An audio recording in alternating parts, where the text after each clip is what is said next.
Mount Washington, New Hampshire.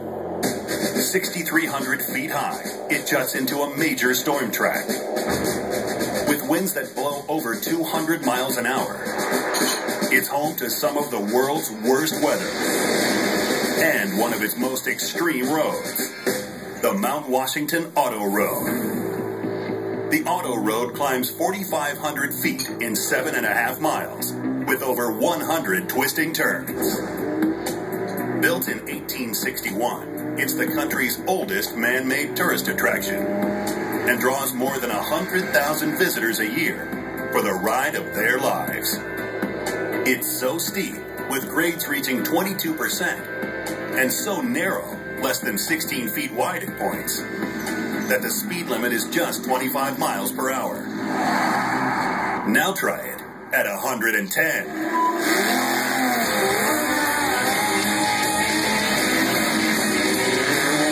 On this June weekend, 70 drivers are gunning for the fastest time up the mountain.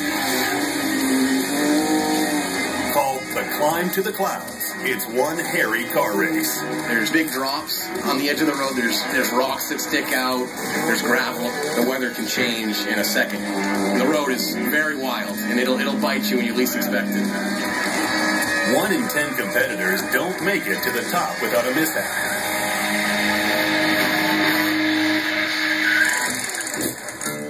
Pro race driver Cttc is no stranger to danger at the Climb to the Clouds. When he was 14, Chris and his dad had front row seats to a horrible wreck. The driver, he slid off the road and hit a tree and got trapped in the car. When the car burst into flames, Chris didn't hesitate. I jumped down there and grabbed a hold of his suit and pulled him out, and then we dragged him away from the fire, and then the medics came and took care of him. Chris's bravery saved a life and launched his own career. The Carnegie Hero Foundation gave me an award of $3,500. Then a rally car came to be for $3,500, and I bought it. And that was my first ride, and I built it from there.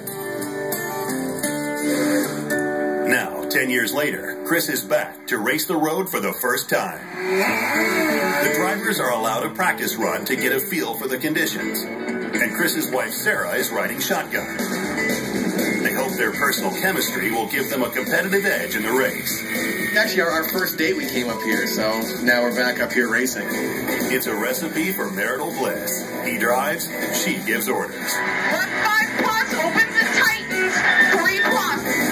We're essentially driving this road blind, so she's calling every corner, every little crest, a corner ahead. Stay right, left 3 plus, 30. And it really makes you drive fast. It's a blast. We're having a good time.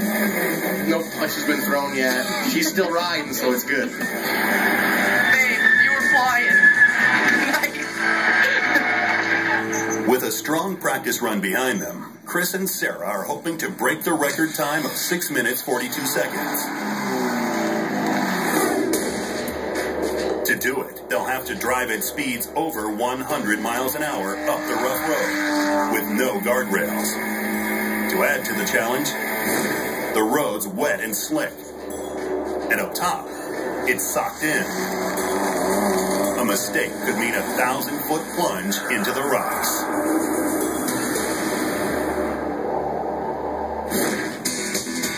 And they've got fierce competition, from open-wheel racers to vintage sports cars and homemade hill climbers. And if you think driving a car up this is tough, try a semi that's nearly as wide as the road.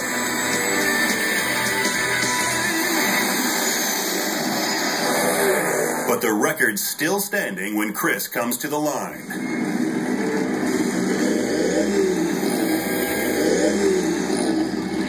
We got it, babe. We've got this.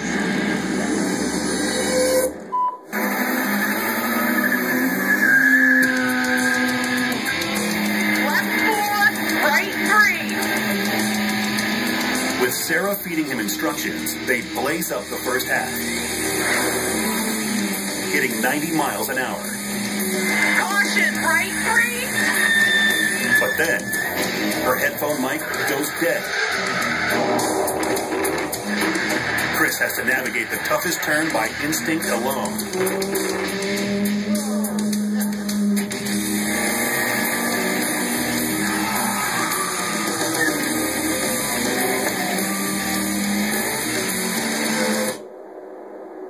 Hey, that was good.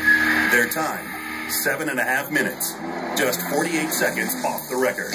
Oh my god, that was amazing. The fog stayed away until like the last few corners. That was so awesome. There's one driver left, David Higgins, a 10-time racing champion. He's out for blood. I really want to beat the record. It's been standing for an awful long time. I'd love to try and break the 6-minute barrier. With no co-driver, David's had to memorize every twist and turn, all 100 of them. He cranks it up to 100 miles an hour. Incredibly fast for the slick conditions. High up, the visibility's near zero. But David doesn't back off the throttle a bit. It's a flawless run. Time of 6:11:54. It's a new record. David smashes the 12-year-old record by more than 30 seconds. With a top speed of 105 miles per hour, he overcame the rain and fog to become the new king of the hill. It's a good feeling to get to the top and know you're still in one piece. On the treacherous climb to the clouds, that's a feeling everyone can embrace.